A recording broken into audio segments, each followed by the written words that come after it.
Hello everyone, आप सब कैसे हो? आई होप सब अच्छे होंगे। Welcome back to my channel. और जैसा कि मैंने बताया था कि दीपावली पर कई जगह तो हम लोग मिठाई दे के आ गए थे आस पड़ोस में और थोड़े दूर भी, लेकिन कुछ जगह रह गई थी। तो आज मैं देखो वहीं जा रही हूँ मिठाई देने के लिए। हमारे रिलेटिव हैं एक, तो वहाँ नहीं जा पाई थी। आज जाने का प्लान बनाया है, बड़ी मुश्किल से प्लान बन पाया है। थोड़ा सा अपने आप में शर्म भी फील हो रही थी क्योंकि कई दिन हो गए दिवाली को निकले हुए। फिर भी वही था ना कि किसी के घर से अगर आई है तो देनी तो है ही। तो चल पड़े थे वहाँ पे।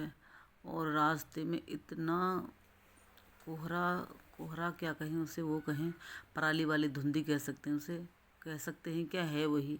इतनी पराली वाली धुंध छाई हुई थी रास्ते में कि लाइट भी अच्छे से नहीं दिखाई दे रही थी, जैसे लाइट दिखाई देती है रोड पर।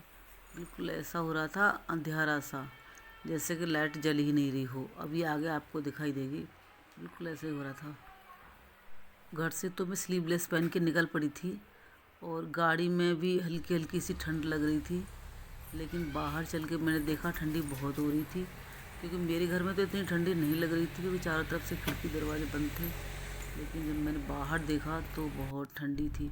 हर किसी ने कपड़े पहन रखे थे गर्म हल्के वाले, क्योंकि अभी इतना सर्दी तो नहीं छाई कि मोटे कपड़े पहने। हल्के वाले जो गर्म कपड़े होते हैं वो सब ने पहन रखे थे। ये देखो धुंध, जो मैंने अभी बताया था ना कि धुंध छाई हुई है। लाइट एकदम से खुल के दिखाई नहीं दे रही क्योंकि वो पराली वाला धुआं है ना, उससे धुंध छाई हुई है।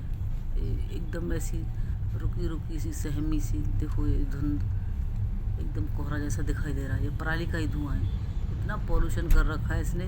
दिल्ली में तो खैर बहुत ज़्यादा है, यहाँ नोएडा में थोड़ा कम है, लेकिन है यहाँ भी असर, यहाँ भी उसका दिख रहा है। बच्चों को बहुत दिक्कत हो रही है इससे। अभी 2 दिन की तो बच्चों की छुट्टी बताई गई है कि ऑनलाइन ही, छुट्टी नहीं कह सकते उसे, कहेंगे जैसे ऑनलाइन ही घर में क्लास चलेंगी, स्कूल जाने की छुट्टी है। लेकिन तो बच्चे ऑनलाइन क्लास कहाँ करते हैं, घर में रह के भी मम्मी पापा को ही तंग करते हैं। पराली वाले धुएं पे गवर्नमेंट काफ़ी कुछ और कई सालों से कहती आ रही है, लेकिन इसके ऊपर ना हम लोगों को सीरियसली सोचना चाहिए, क्योंकि जिन्हें सांस की दिक्कत है उन्हें काफ़ी प्रॉब्लम हो जाती है इस मौसम में। सर्दी खांसी वालों को भी प्रॉब्लम हो जाती है, बड़े बुजुर्ग होते हैं उन्हें प्रॉब्लम हो जाती है। और उसके बाद मैं घर आ गई थी और घर आके फिर मैंने दोबारा से, क्योंकि मैंने बताया ना सर्दी लग रही थी, तो 1 कप गर्मा गर्म अपने लिए चाय बनाई, एक अपने बेटे के लिए बनाई। वो ही बोल रहा था कि मैं मुझे भी चाय पिलाना। और उसके बाद थोड़ा सा शांति सी मिली क्योंकि ठंड लग रही थी। और इसी एक साथ करती हूँ ब्लॉग का end. Bye bye, take care.